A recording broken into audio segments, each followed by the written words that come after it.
Okay, so just starting off on diffraction. So just having a quick look at the IP specification. Um, Obviously, we've done reflection and refraction at this stage. We've done Snell's law, critical angle, total internal reflection, and now we're on to diffraction through a single slit and around objects. Okay, that's the first thing we need to look at. So just starting off with what diffraction is. Diffraction is the bending of light of a wave. It doesn't have to be light, it can be sound, it can be any kind of a wave, a water wave, it will do the same thing. And it bends around an obstacle or an aperture. Now, an aperture is just a fancy word for a gap or an opening. Okay, so if you've got a little, like a little gap in the fence, okay, that's another word for an aperture. Okay, and you would see this word when it comes to photography. So people will talk about the aperture size when it comes to photography. And that is all to do with the little, the amount of light that's going to get onto your photo sensor at the back of your camera. Okay, that's what that is all about. So you have to change the aperture size depending on the lighting conditions, day, night, all that kind of stuff. Okay, so diffraction is the bending of a wave around an obstacle or an aperture. Refraction, on the other hand, is the bending of a wave due to a change in the medium. So you're going from medium 1 into a medium 2. So they both involve bending.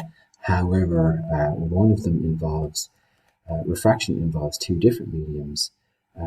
Diffraction does not involve two different mediums. It just involves either an obstacle or a gap or a little aperture. Okay, so this is what we mean here by an aperture. Imagine just a water wave as it kind of pulses its way through and maybe meets a pure wall. So you can imagine that there's a wall here and here. There's a little gap in between the two walls that are there.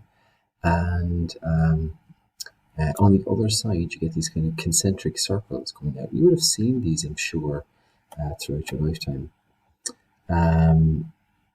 So if you notice where the gap is approximately the same as the wavelength of the wave, then you'll get lots and lots of diffraction. Okay, in other words, lots and lots of bending of the light.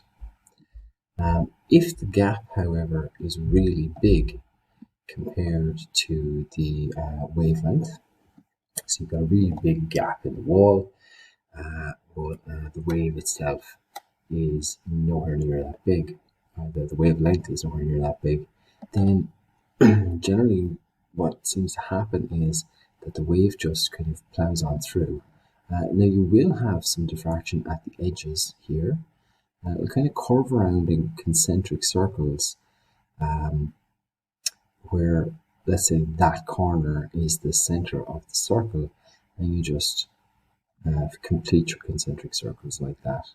Okay, so you will have diffraction there at the edges, but by and large, there's not as much diffraction when the wavelength is much smaller than the gap.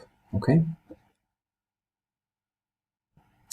Okay, so I just try to simulate this using the FET Colorado wave interference simulator. So I put it up here twice so you can kind of compare the two waves. The green one here on the left, there's a slight difference between the wavelength itself, but there's not much of a difference. I can put this into the blue spectrum anyway, so we don't see a huge difference between the wavelengths.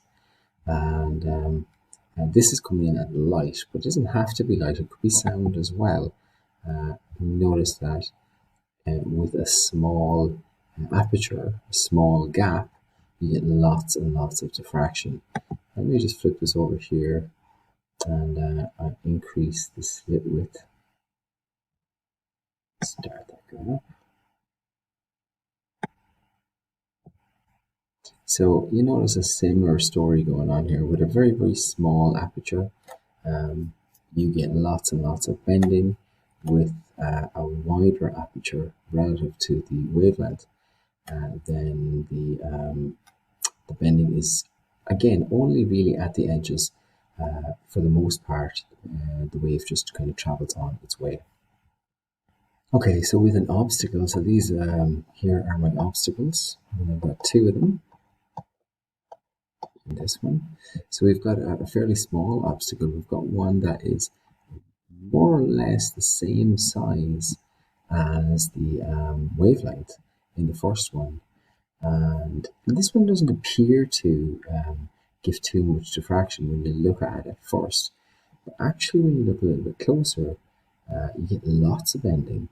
And when the wave is just passing, it will arc its way in like that. So you will get actually more diffraction going on here than you initially might think. Now, by and large, the wave itself will eventually kind of correct itself as it works its way through, but you will get that kind of almost a spherical shape, or sorry, a circular shape coming out just on the other side of the obstacle. Here we've got a much larger obstacle. Again, here you don't get as much diffraction because the obstacle itself is much bigger than the wave. So you only get a little bit just here at the edges. By and large, compared to the size of it, really, I suppose, the obstacle gives that's comparatively, that's more or less the same size as the wave, gives more diffraction. Okay.